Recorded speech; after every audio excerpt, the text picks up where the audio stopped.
साल 1833।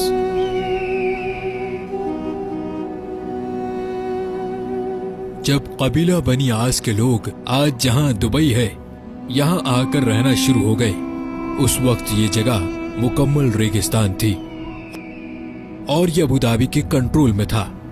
दुबई इस वक्त मच्छरों का एक गांव कहलाता था।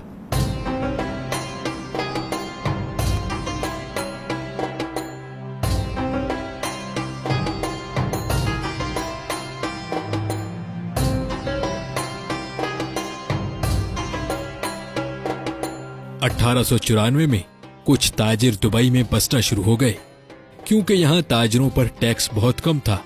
मगर दुबई में अभी भी मछलियां पकड़ने के अलावा कोई खास काम नहीं होता था।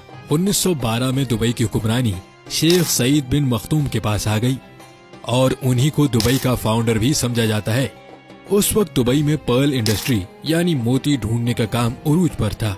दुबई की इकोनॉमी उस काम से आगे बढ़ रही थी, लेकिन दुबई अभी भी एक गांव ही कहलाता था। ये 1958 की बात है, जब दुबई के हुक्मरान शेख राशिद बिन सईद अल मखदूम बन गए। यही वो इंसान थे जिन्होंने दुबई को एक गांव से एक शहर बना डाला। उन्होंने दुबई क्रीक जहां बहरी जहाज आकर रुकते थे उसको गहरा करवाना शुरू कर दिया।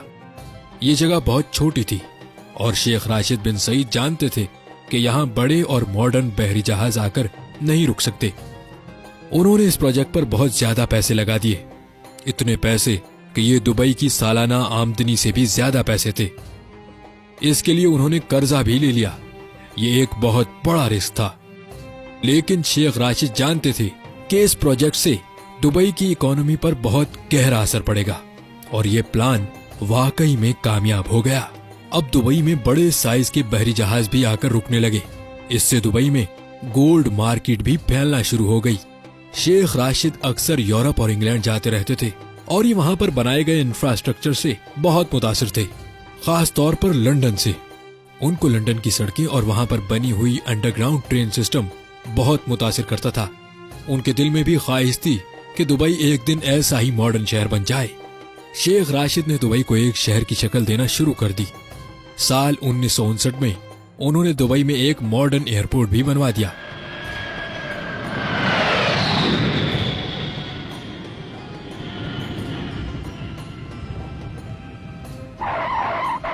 वो दुबई में बिजली की लाइंस, टेलीफोन सर्विसेज और पोर्ट्स वगैरह बनवा रहे थे।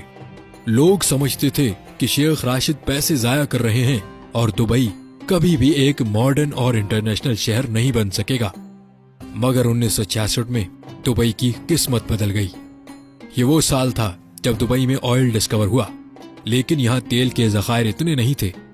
शेख राशिद ने बहुत ही अक्लमंदी से इस बात को समझा कि दुबई सिर्फ ऑयल पर डिपेंडेंट नहीं रह सकता। उन्होंने उस वक्त कहा था, मेरे पास एक अच्छी खबर है और एक बुरी खबर। अच्छी खबर तो यह है कि दुबई में ऑयल डिस्कवर हो गया है और बुरी खबर यह है कि ये तेल बहुत थोड़ा है। इसीलिए उन्होंने ये तेल का इस्तेमाल करके दुबई में दूसरे प्रोजेक्ट्स बनाना शुरू कर दिए। उन्होंने दुनिया भर से बड़े बड़े इंजीनियर्स और आर्किटेक्चर्स को बुलवाकर दुबई को मजीद तामीर करवाना शुरू कर दिया।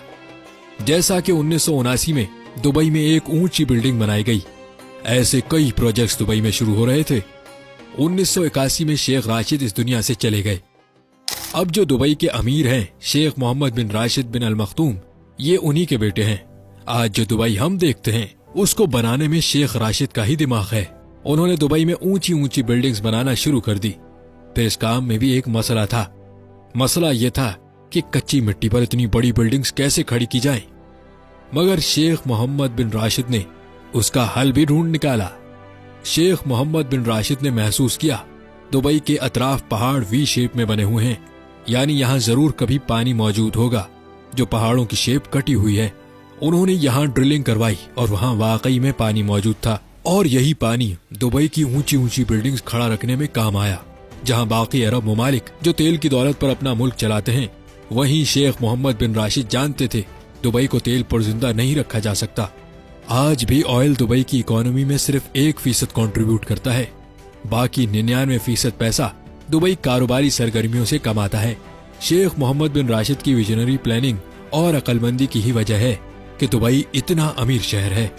उन्होंने दुबई में ऐसी ऐसी चीजें बनाना शुरू कर दी जिनकी वजह से पूरी दुनिया का ध्यान दुबई की तरफ होने लगा, जैसा कि दुनिया की सबसे ऊंची इमारत बुर्ज खलीफा, दुनिया के बड़े बड़े मॉल्स में से एक दुबई मॉल, आलीशान होटल्स और आर्टिफिशियल आइलैंड। दुबई की एयरलाइन एमिरेट्स एयरलाइन, ये दुनिया की बेहतरीन एयरलाइंस में से एक है। ये सारी अट्रैक्शंस थी जो लोगों को दुबई खींच कर लाती रही। दुबई में बहुत से फ्री जोन्स भी हैं, जहां हर किस्म की टैक्स छूट दी जाती है, जो दुनिया के बड़े बड़े बिजनेसमैन की तवज्जो अपनी तरफ खींचती है। ये फ्री जोन्स दुबई की इकोनॉमी का 20% हिस्सा बनते हैं, जहां तकरीबन 1.5 करोड़ के करीब लोग नौकरी करते हैं। दुबई में आज 80% के करीब वो लोग हैं जो बाकी कंट्रीज से दुबई में आकर सेटल्ड हैं। आज दुबई में वो लोग भी हैं जो मेहनत करके पैसे कमाकर अपने प्यारों को वापस घर पैसे भेजते हैं, और वो लोग भी हैं जिनके पास बहुत सा पैसा है। दुबई में हर वो सहूलत मौजूद है जो दुनिया के बड़े बड़े मिलियनर्स और बिलियनर्स को अपनी तरफ लाती है।